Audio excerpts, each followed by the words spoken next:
Grainer Russo built his empire on blood, silence, and absolute control. To the New York underworld, he was a phantom who traded in fear. To Beatrice Gallagher, a deeply indebted, overweight maid who scrubbed his marble floors, he was a terrifying boss to be avoided at all costs. She was invisible, hiding beneath oversized uniforms, surviving paycheck to paycheck. But the night Beatrice broke the cardinal rule of the Russo estate and entered the forbidden West Wing, she didn't just find a secret. She found Grainer's deeply guarded vulnerability. What happened next shattered the boundaries of their worlds, unraveling a deadly conspiracy and a forbidden romance that no one saw coming. Beatrice Gallagher was used to being unseen. At 240 pounds, society had a funny way of either staring at her with overt judgment or looking right through her as if she were a piece of inconvenient furniture.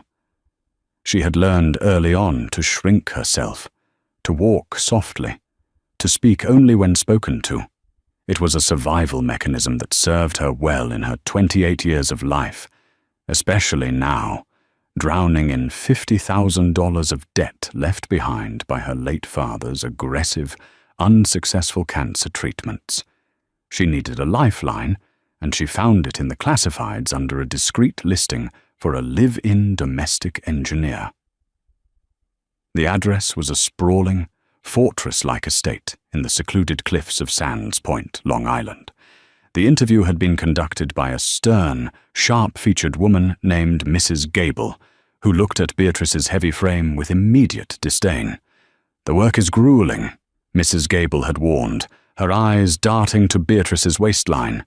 "We need someone with stamina. The Russo estate requires perfection. Dirt does not exist here. Imperfection does not exist here."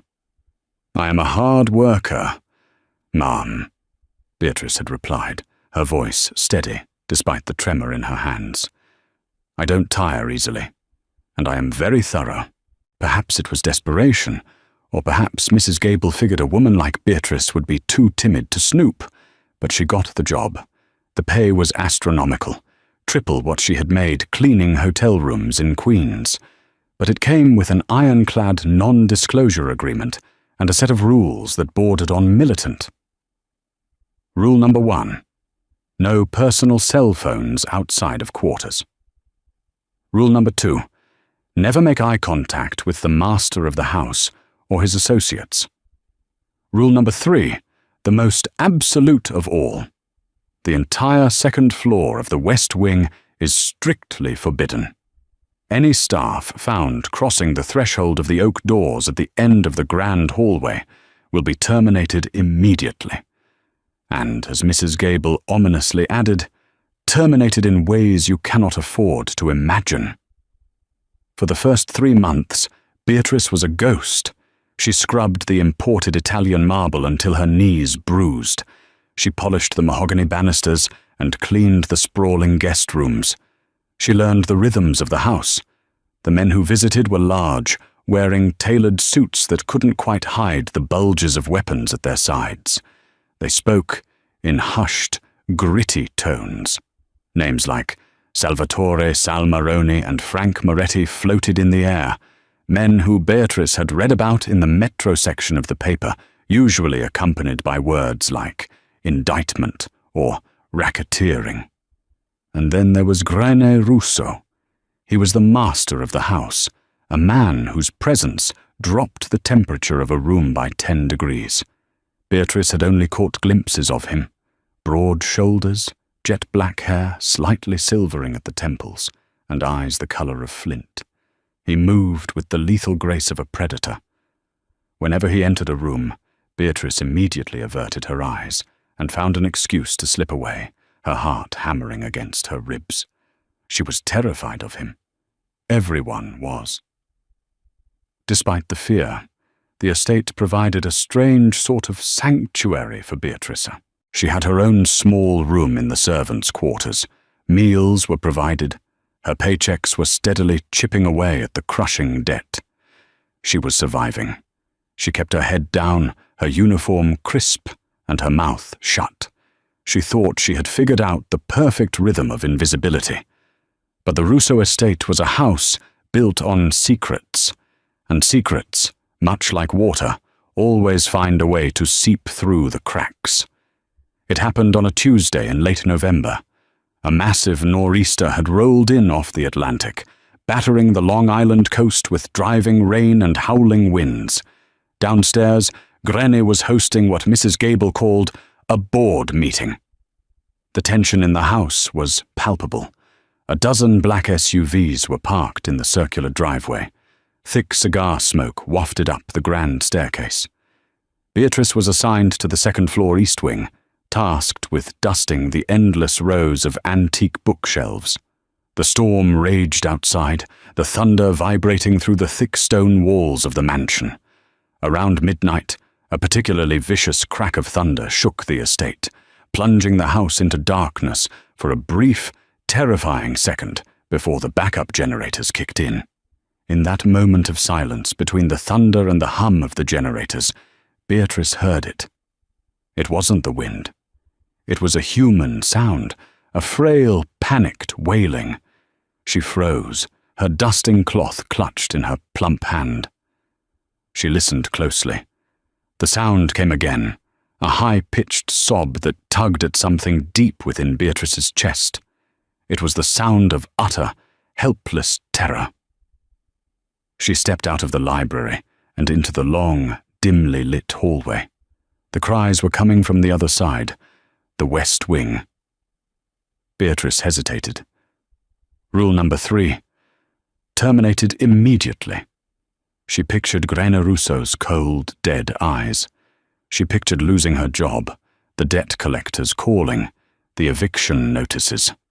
She took a step backward toward the safety of the east wing.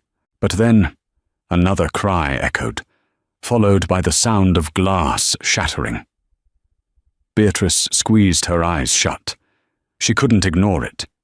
She had watched her own father wither away in a hospital bed, terrified and confused in his final days. Her empathy, a fatal flaw in a house of ruthless criminals, overrode her fear of Grena Russo. Her rubber-soled shoes made no sound as she hurried down the hall, crossing the invisible boundary into the forbidden territory. The West Wing was noticeably different. It felt clinical. The air smelled faintly of antiseptic and lavender. The cries were coming from a set of double doors at the very end of the corridor.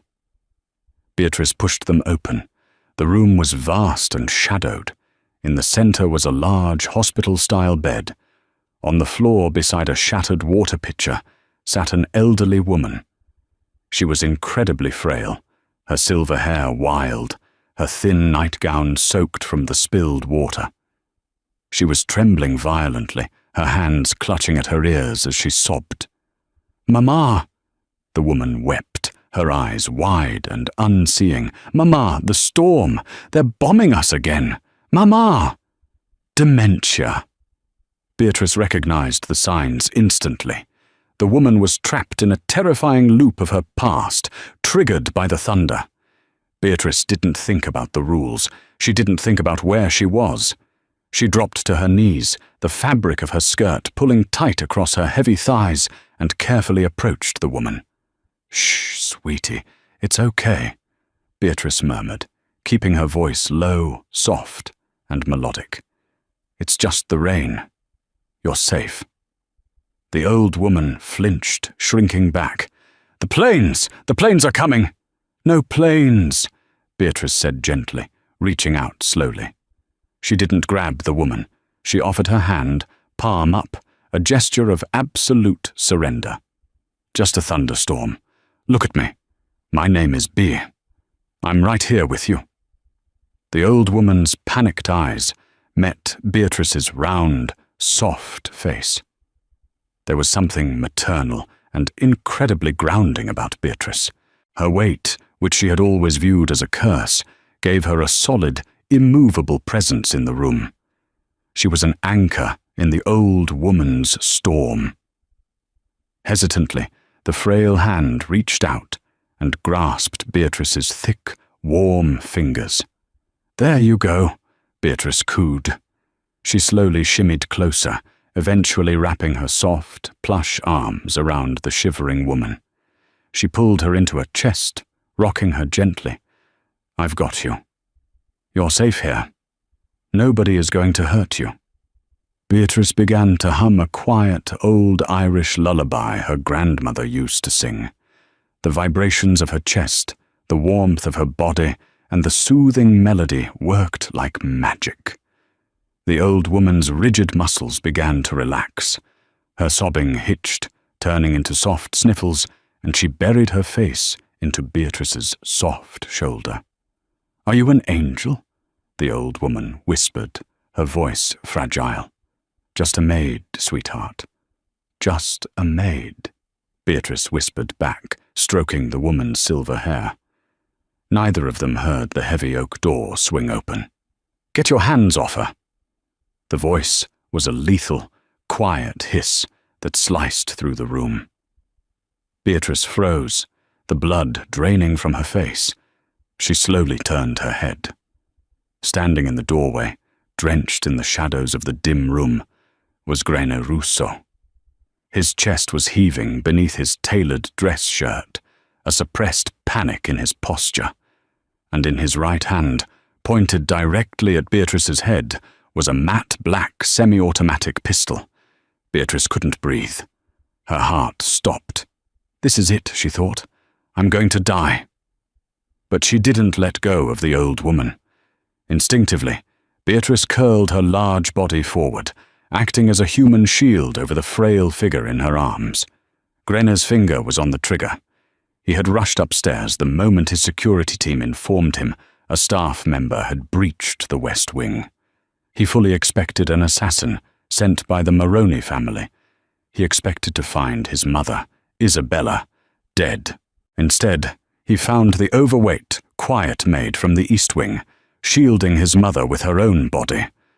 "Grene!" The old woman peeked out from behind Beatrice's arm. Her voice was lucid, calm. "Put that nasty thing away. You're scaring my angel." Grene lowered the gun, his flint-colored eyes widening in absolute shock. For the past 6 months, Isabella Russo's Alzheimer's had been so severe that she hadn't recognized her own son. She had been violent, inconsolable, and trapped in night terrors. He had hired the best private nurses in New York, and they had all quit or been fired because they couldn't handle her episodes. Yet here she was, coherent and calm, held in the arms of a maid who was supposed to be scrubbing baseboards. Grene stared at Beatrice. For the first time, he really looked at her. He saw the terror in her wide, hazel eyes. He saw the way she was shaking, yet refusing to abandon her protective stance over his mother. He saw the soft, round curves of her face, devoid of makeup, and the way her heavy chest rose and fell in panic. He slipped the gun into the holster at his waist. "Help her back into bed," Grene ordered, his voice devoid of emotion, though a storm raged in his eyes. Beatrice scrambled to obey, her legs feeling like jelly. She gently guided Isabella back into the sheets, pulling the heavy duvet over her. "Will you stay, Bea?" Isabella asked, gripping Beatrice's hand. Beatrice looked back at Grene, terrified. "Tell her you'll be here," Grene commanded softly. "I'll be right here," Beatrice lied, her voice cracking. Once Isabella's eyes fluttered shut, slipping into a peaceful sleep, Grene turned to the door. "My office. Now." The walk to Grene's private study felt like a march to the executioner's block. Beatrice's uniform was damp with Isabella's spilled water, clinging uncomfortably to her thick thighs. She kept her head bowed as she stepped into the opulent, dark-paneled room. Grene sat behind a massive mahogany desk. He didn't offer her a seat. He simply stared at her in silence for what felt like an eternity. The ticking of a grandfather clock in the corner sounded like a bomb counting down. Finally, he tossed a thick manila folder onto the desk. "Beatrice Gallagher," he read, leaning back in his leather chair. 28 years old, born in Queens, unmarried, No criminal record. $52,000 in debt to various medical institutions and high-interest lenders. Previous employment, 3 years as a housekeeper at the St. Regis, let go due to corporate downsizing. Beatrice swallowed hard. He had a complete dossier on her. "Why were you in the West Wing?" Grene asked, his tone deadly calm. I heard her crying, Mr. Russo," Beatrice stammered, her hands twisting the fabric of her apron. "I heard a crash. I thought someone was hurt. You were informed of the rules." "I was. I'm sorry, I couldn't ignore someone in pain. My father, he used to get confused before he passed. He would cry out. I couldn't just walk away." Grene studied her. In his world, everyone had an angle. People were motivated by greed, fear, or power. He searched Beatrice's flushed, round face for deception, but found only genuine terror and an overwhelming, raw empathy. It baffled him. "The women I hire to care for my mother are highly trained medical professionals," Grene said, steepling his fingers. "They charge $2,000 a night, and yet she attacks them. She screams. She hasn't slept through the night in 4 months, and she hasn't recognized my face since May." He leaned forward, his eyes piercing hers. "What did you do to her?" "Nothing," Beatrice gasped, taking a step back. "I swear, I just held her. I sang to her. Sometimes, people who are lost in their own minds just need an anchor. They need to feel grounded. They don't need clinical words. They need humanity." Silence stretched between them again. Grene stood up, walking around the desk. Beatrice tensed, preparing for a blow, or worse. He stopped inches from her. She could smell his cologne, cedar wood and something distinctly metallic, like ozone before a storm. He was a foot taller than her, a towering wall of muscle and menace. "You are no longer a maid in the East Wing, Miss Gallagher," Grene stated. Tears pricked Beatrice's eyes. "Please, Mr. Russo, I need this job. I'll never go back there. I won't say a word to anyone." "You misunderstand me," Grene interrupted, his voice dropping an octave. "You are no longer a maid, because, as of tonight, you are my mother's primary private caretaker." Beatrice's jaw dropped. "What? But I'm not a nurse. I don't have medical training. I have doctors for her medical needs. What I need is someone to keep her calm. Someone she trusts." Grene looked back toward the door, a rare flash of exhaustion crossing his hardened features. "She called you an angel. She smiled. I haven't seen her smile in a year." He turned back to Beatrice, his expression hardening back into the ruthless Mafia boss. "Here is the new arrangement. You will move out of the servants' quarters and into the suite adjoining my mother's room. You will be on call 24 hours a day. Your salary will be quadrupled. I will personally clear your $52,000 debt by tomorrow morning." Beatrice's breath hitched. Debt-free, it was a miracle. But the catch was hanging in the air. However, Grene continued, stepping closer until she had to tilt her head all the way back to look at him. "You belong to this wing now. You do not leave the estate. You do not speak to the other staff about what goes on in those rooms. If my mother is distressed, you fix it. If you try to run, or if you breathe a word of my mother's condition to the outside world." He didn't finish the threat. He didn't need to. "I understand," Beatrice whispered. "Good.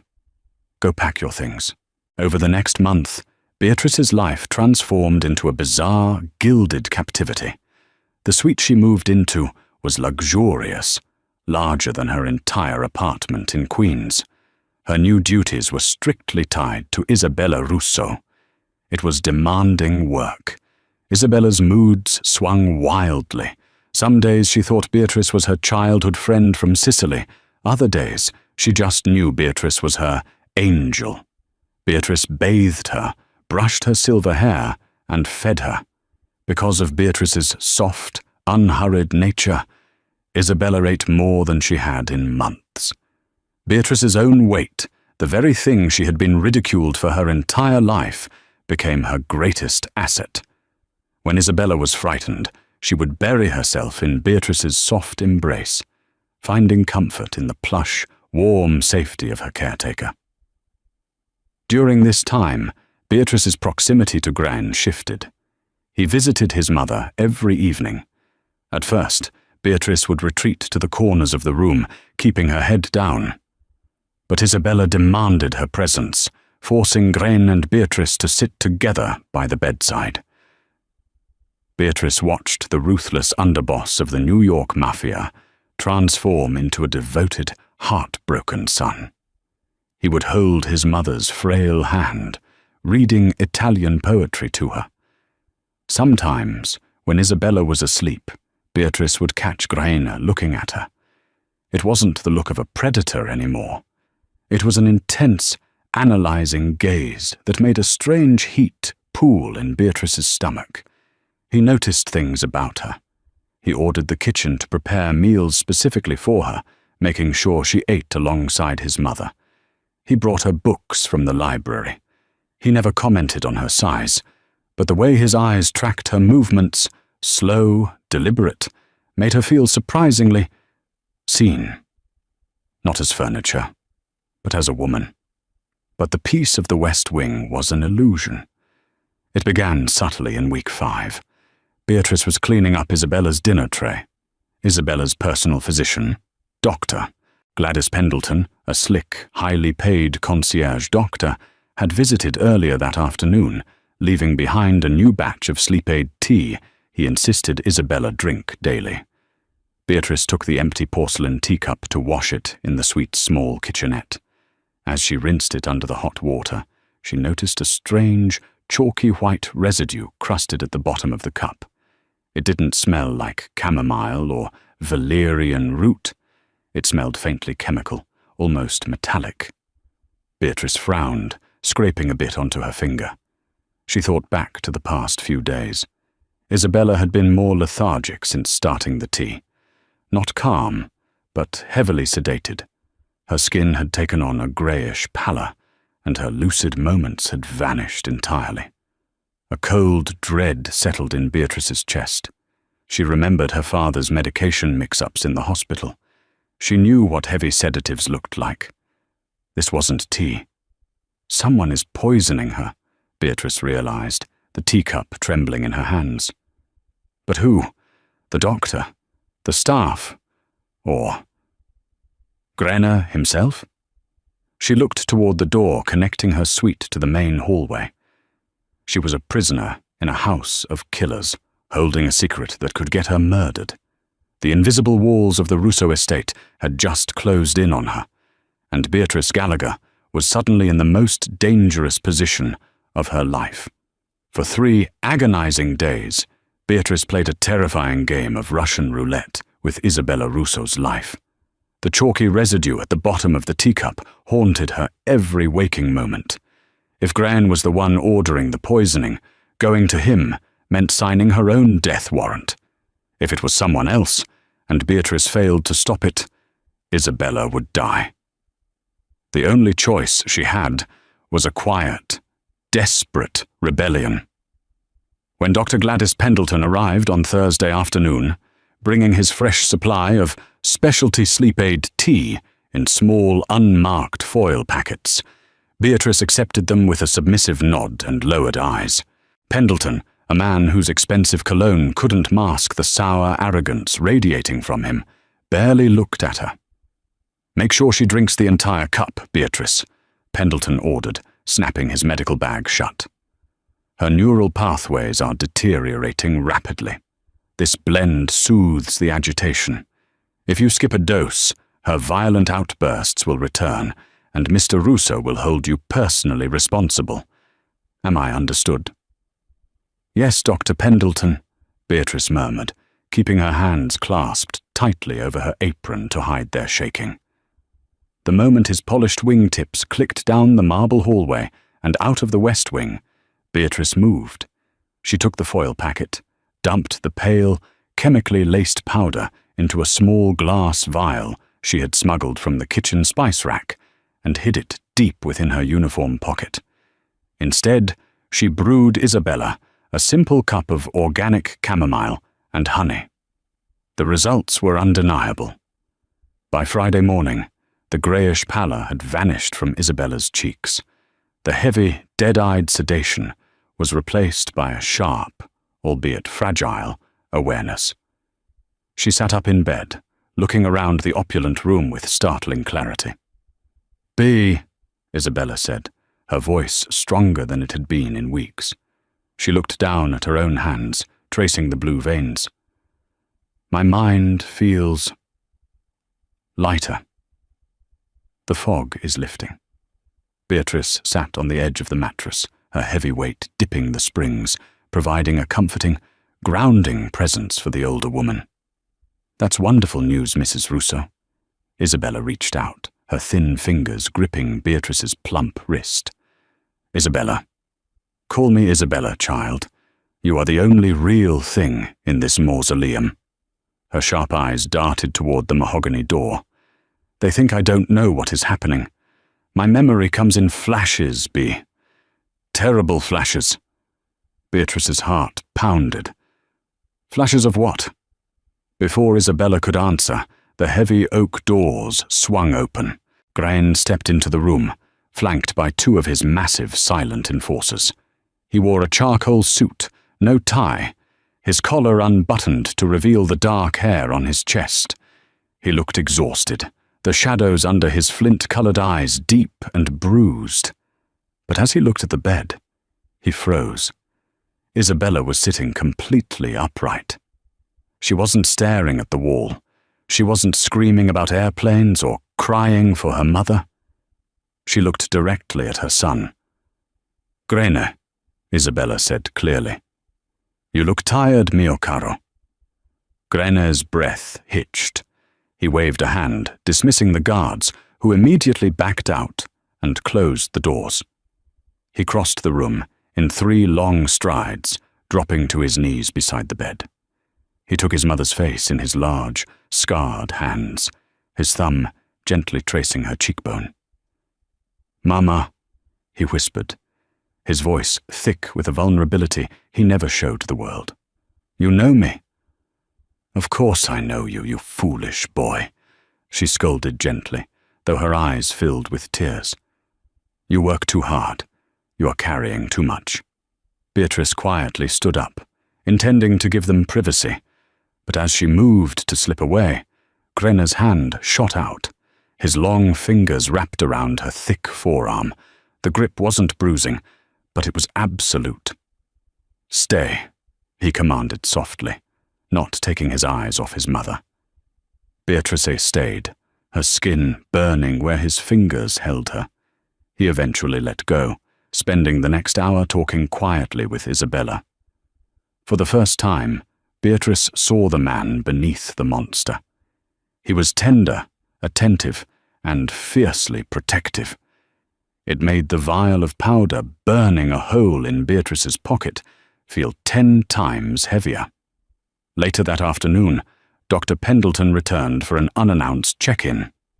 Beatrice was in the adjoining suite, sorting laundry, when she heard his sharp voice echoing in Isabella's room. "What do you mean she's alert?" Pendleton was hissing, apparently speaking to one of the outside guards before entering. Beatrice crept to the ajar door, holding her breath. Pendleton stepped into Isabella's room, finding her asleep naturally. He checked her pulse, his brow furrowed in deep irritation. He pulled out his cell phone, dialing a number. Beatrice pressed her ear to the crack in the door. "It's Gladys," Pendleton muttered into the phone. "There's a problem. The old woman is building a tolerance, or the maid is interfering. She was lucid this morning. Grene saw her. Yes, I know the timeline. If she regains her memory, Silas, she's going to remember the offshore transfers. She caught you skimming from the family accounts before the dementia peaked. If Greiner finds out you stole $10 million, he'll skin us both alive. Beatrice slapped a hand over her mouth to stifle a gasp. Silas? Silas Romano, Gren's cousin and his second-in-command. Silas was the one bleeding the Russo empire dry, and he was using Pendleton to keep Isabella chemically lobotomized so she couldn't expose him. "I'll double the dose," Pendleton whispered aggressively into the receiver. "Just keep Greiner distracted. And if the fat maid gets in the way, I'll deal with her myself." Pendleton hung up. Beatrice scrambled back from the door, her heart hammering wildly against her ribs, terrifyingly loud in her own ears. She was completely out of her depth. This wasn't just a medical mix-up. This was a high-level Mafia conspiracy, and she was standing right in the crosshairs. Midnight draped the Russo estate in heavy, oppressive silence. Outside, the wind howled off the Long Island Sound, rattling the reinforced glass of the mansion's windows. Beatrice paced her suite. Her uniform felt suffocating. The vial of white powder sat on her bedside table, mocking her. She had a choice to make. She could pack her meager belongings, slip out the servants' entrance, and disappear into the night. Greiner had paid her debt. She was free to start over. But leaving meant Isabella would be at the mercy of Pendleton and Silas. Leaving meant the only woman who had ever looked at her with pure, maternal kindness would be slowly poisoned to death. And then there was Greiner. Beatrice thought of the way his thumb had stroked his mother's cheek. She thought of the way his dark eyes had watched her, not with disgust or dismissal, but with a strange, heavy intensity that made her blood heat. She couldn't leave them to the wolves. Grabbing the glass vial, Beatrice slipped out of the West Wing. The mansion was dark, the security detail mostly patrolling the perimeter. She padded softly in her rubber-soled shoes down the grand staircase, heading toward the east corridor where Greiner's private study was located. A line of golden light bled from beneath the heavy mahogany door. Beatrice raised her trembling fist and knocked twice. "Enter." The voice was a low, dangerous rumble. Beatrice pushed the door open. The study was bathed in the warm glow of a single desk lamp and the dying embers of a fireplace. Greiner sat behind his desk, an empty tumbler of amber liquid beside a mountain of ledgers. He had his suit jacket off, his shirt sleeves rolled up to reveal forearms corded with muscle and faded tattoos. When he looked up and saw Beatrice, his eyes narrowed. "What's wrong? Is it my mother?" He was on his feet instantly. "She's sleeping," Beatrice said quickly, her voice a nervous squeak. She stepped fully into the room and closed the door behind her. "Mr. Russo, Greiner, I need to show you something, and I need you to promise me you won't shoot me before I explain." Gren paused, his posture relaxing only slightly. He walked slowly around the desk, stopping a few feet away from her. The sheer size of him made the spacious room feel suddenly claustrophobic. "I don't make a habit of shooting women who save my mother's life," he said quietly. "Show me." Beatrice reached into her pocket and pulled out the small glass vial, placing it on the edge of his desk. Greiner looked at it, then back at her. "What is this?" "It's the tea," Beatrice whispered, her voice shaking. "Dr. Pendleton's specialty blend. He brings it in foil packets. I noticed a chemical residue a few days ago. I stopped giving it to her. That's why she woke up today. That's why she recognized you." Greiner stared at the vial. The air in the room suddenly turned freezing cold. It wasn't a physical drop in temperature, but a manifestation of the pure, lethal malice radiating from the man in front of her. "You're telling me," Greiner said, his voice dropping to a terrifying, deadly whisper, "that Gladys Pendleton has been poisoning my mother?" "Yes," Beatrice said, tears welling in her eyes. But it's not just him. I overheard him on the phone today. He was talking to Silas. Griner's head snapped up, his eyes flashing like lightning in a dark sky. Silas, Pendleton said. He said Silas has been skimming from your accounts. $10 million. He said your mother found out before her dementia got bad, and that the powder is to keep her quiet. Keep her mind broken so she can't tell you. The silence that followed was deafening. Beatrice watched a terrifying war play out across Griner's face. Shock, betrayal, and finally, a cold, calculating rage that promised absolute destruction. He didn't yell. He didn't throw anything. The stillness of his anger was far more horrifying. He picked up the vial, staring at the white powder. Then he looked at Beatrice. He looked at her trembling hands, her flushed cheeks, the heavy, soft curves of her body hidden beneath the drab maid's uniform. "Do you know what you've done, coming to me with this?" Griner asked softly, stepping into her personal space. "If you had been wrong, I would have killed you. If you had gone to the wrong guard with this information, Silas would have killed you. Why didn't you just run, Beatrice?" "Because she didn't deserve it," Beatrice choked out, a tear spilling over her lashes and tracking down her round cheek. "And neither do you." Graham exhaled a harsh breath. He reached out, and to Beatrice's utter shock, his large, calloused hands spanned her thick waist. He pulled her flush against him. She gasped, her hands instinctively coming up to rest on his solid, muscular chest. "In my world," Graham murmured, his face inches from hers, his eyes dropping to her lips. "Women are sharp. They are ambitious, deceitful, and thin as knives. Every person in my life wants something from me. But you—" He lifted one hand, his thumb gently wiping the tear from her cheek. "You are just good. You are soft, Beatrice. And you are the bravest goddamn woman I have ever met." Beatrice's mind went blank. The heat radiating from his body was intoxicating. His hands gripped her curves with a possessive strength that made her knees weak. He wasn't disgusted by her size. He was anchoring himself to it. "Grain," she breathed, entirely forgetting her place. He leaned down, and his lips brushed hers. It was a hesitant, shockingly tender touch that sent a jolt of electricity straight to Beatrice's core. But before the kiss could deepen, before she could melt entirely against him. Crack!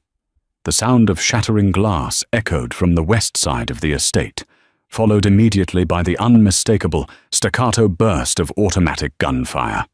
Grene's head snapped toward the door, the tender lover vanishing in a millisecond, replaced by the apex predator. The estate's perimeter alarms began shrieking, a piercing, mechanical wail that tore through the night. "Silas!" Griner snarled. He knows Pendleton's cover is blown. He grabbed Beatrice by the arm, dragging her behind the massive oak desk, just as the study doors burst open. The heavy oak doors of the study splintered inward with a deafening crash. Two men dressed in black tactical gear spilled into the room, their suppressed submachine guns sweeping the dimly lit space. They weren't Gren's loyal soldiers. They wore the silver serpent pins of Silas Romano's private faction. This was a coup, executed in the dead of night. Behind the massive mahogany desk, Beatrice crouched on the plush Persian rug, her hands clamped over her ears to block out the shrieking perimeter alarms. Her heart hammered a frantic, terrified rhythm against her ribs. Graine didn't hesitate. The tender, vulnerable man who had just kissed her vanished, replaced entirely by the lethal apex predator who ruled the New York underworld. He drew his matte black pistol from his shoulder holster in a blur of motion. Thwip, thwip. Two silenced shots echoed through the study. The first attacker dropped instantly, a neat crimson hole appearing in the center of his forehead. The second man managed to fire a wild spray of bullets that shredded the leather back of Grain's chair, sending a flurry of stuffing and wood splinters raining down on Beatrice. Grain stepped smoothly out from cover, his face an emotionless mask of pure violence, and fired twice into the second man's chest. The attacker crumpled against the doorframe, dead before he hit the marble floor. The silence that followed in the room was absolute, broken only by the distant, chaotic gunfire echoing from the east wing and the relentless wail of the alarms. "Beatrice!" Grenna's voice was a harsh, commanding bark. He crouched beside her, his large hands gripping her shaking shoulders. "Look at me." Beatrice squeezed her eyes shut, sobbing in pure terror. She was a maid from Queens. She polished silver. She didn't dodge bullets. "Bea, look at me," Grainer ordered, his tone leaving no room for argument. She forced her hazel eyes open. Grain's face was inches from hers, his flint-colored eyes burning with a fierce, terrifying intensity. "They are coming for my mother," he stated, his voice a low, gravelly rumble. Silas knows Pendleton failed to keep her sedated. If Isabella can testify to the heads of the 5 families about the 10 million Silas stole, Silas is a dead man.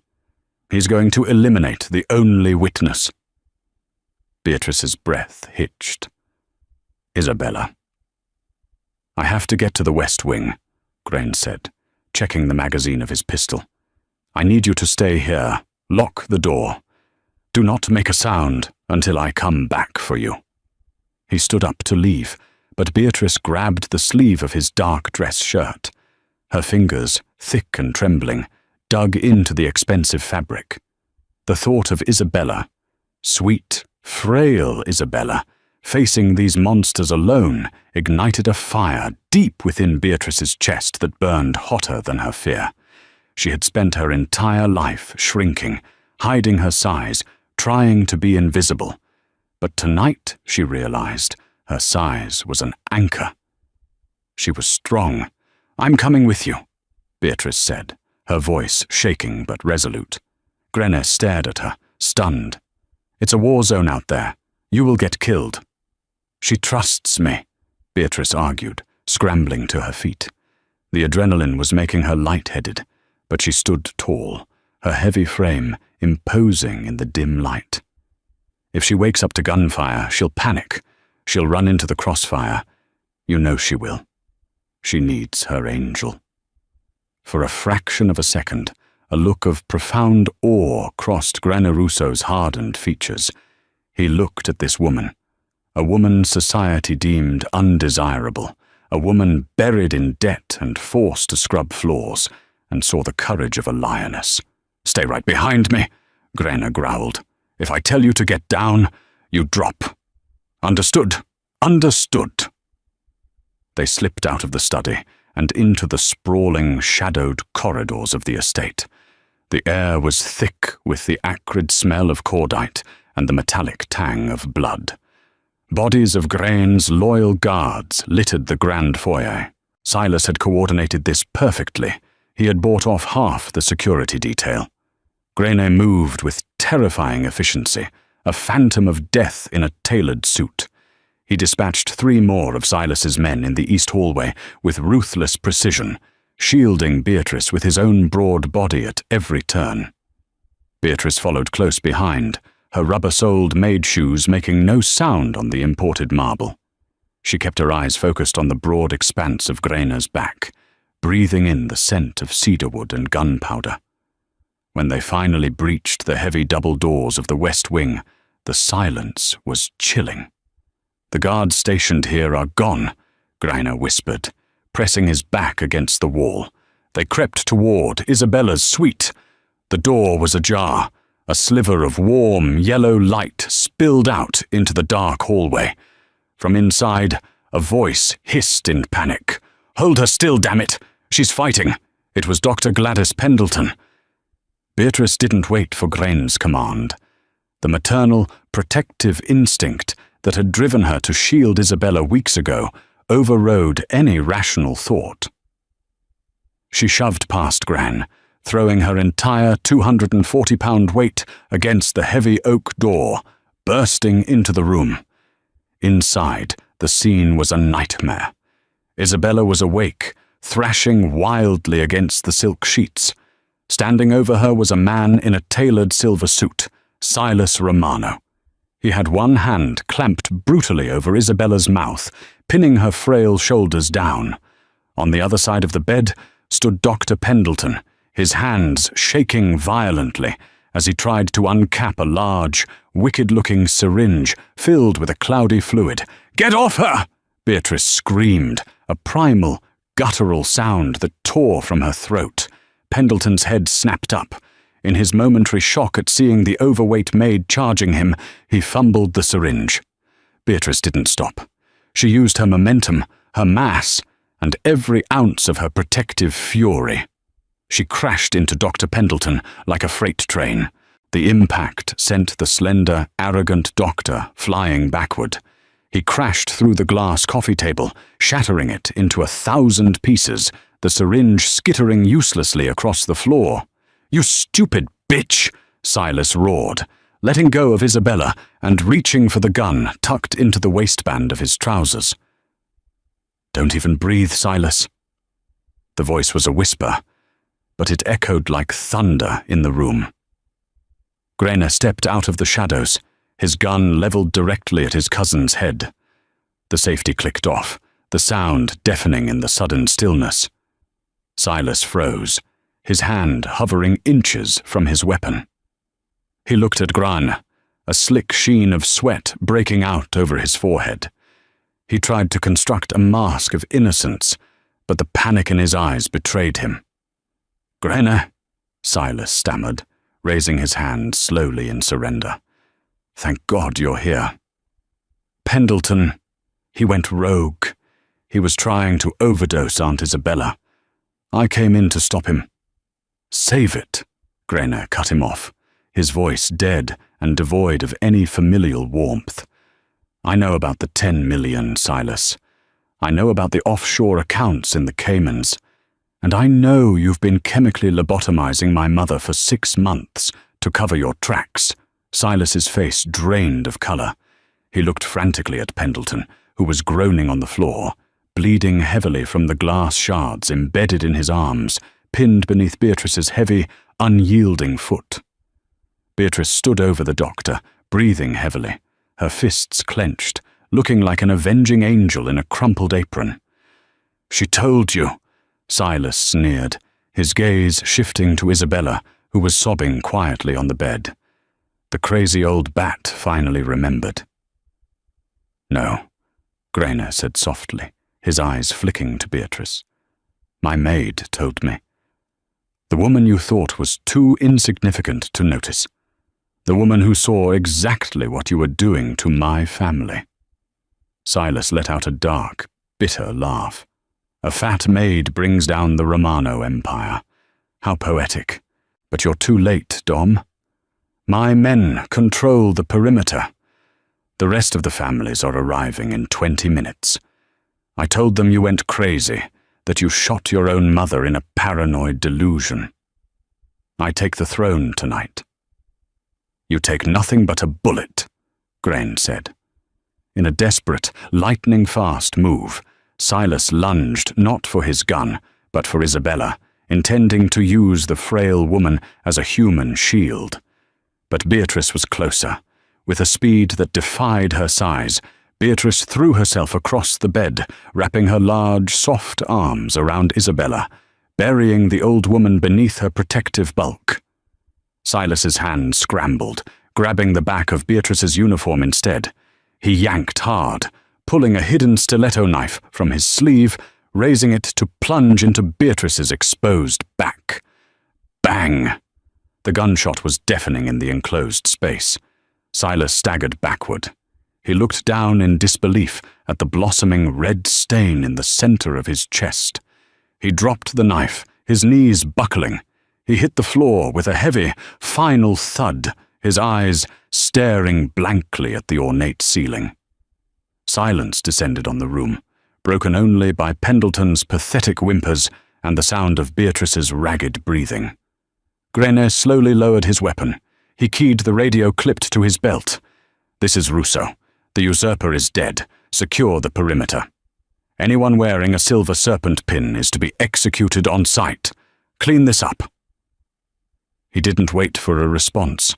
He tossed the radio onto the bed and crossed the room in 2 strides.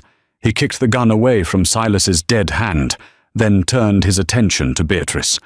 She was still draped over Isabella, trembling violently, her eyes squeezed tightly shut, expecting the sting of a knife that never came. "Bea," Grainer whispered, his voice cracking with an emotion he hadn't felt in a decade. He placed his hands gently on her shoulders. Beatrice gasped, flinching. Before she realized it was him, she slowly pulled back, revealing Isabella, who was shaken but completely unharmed, her silver hair perfectly pristine against Beatrice's soft, tear-stained shoulder. "My angel," Isabella wept, reaching up to cup Beatrice's face. "You saved me." Grain bypassed the bleeding doctor on the floor entirely. He reached down, slipping his strong arms around Beatrice's waist, and physically hoisted her off the bed. He pulled her against his chest, burying his face in her hair. He didn't care about the blood, the dirt, or the chaos around them.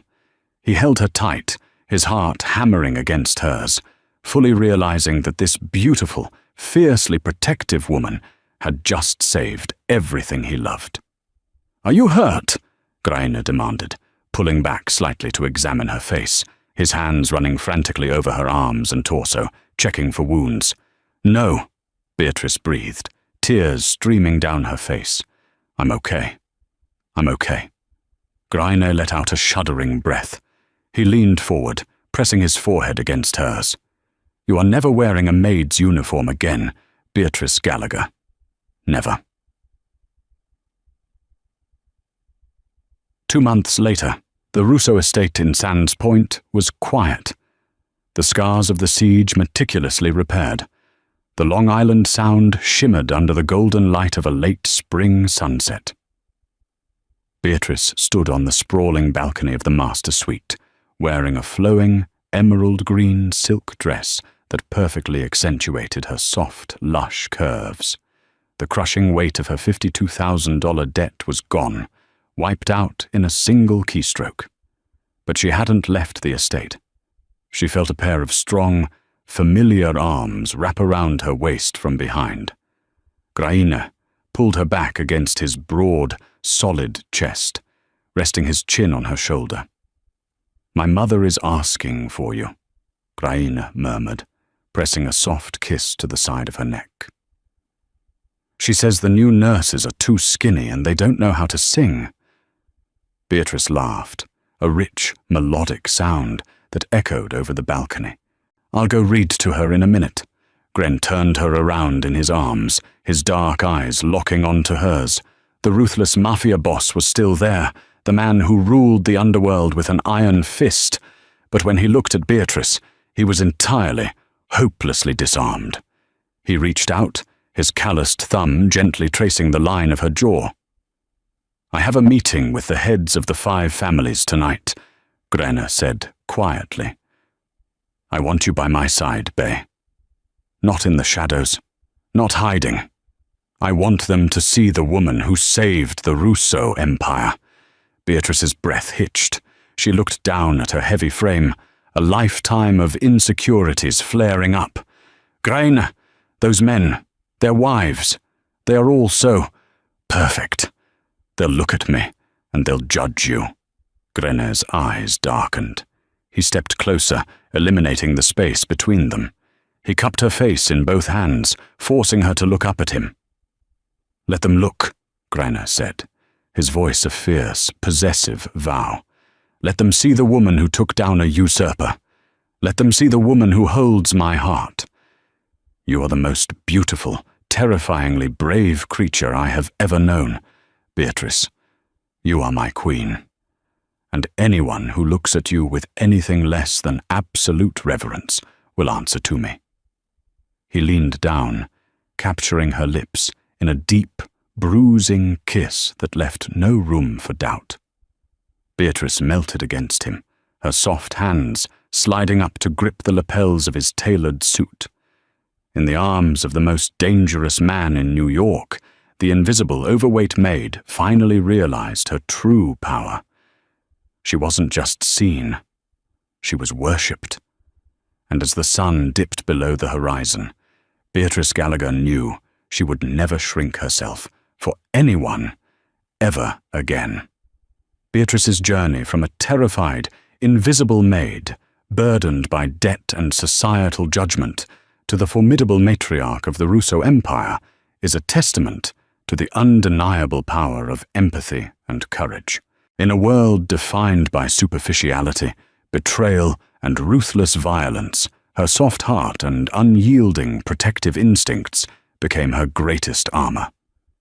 Grain Russo, a man hardened by blood and power, found his ultimate salvation not in weapons or wealth, but in the unwavering strength of a woman who refused to let cruelty win. Their twisted, dangerous path forged an unbreakable bond, proving that true value lies not in the shape of one's body, but in the depth and resilience of one's soul. Beatrice didn't just survive the Mafia's deadly game, she rewrote the rules entirely, claiming her rightful place beside the man who finally saw her worth.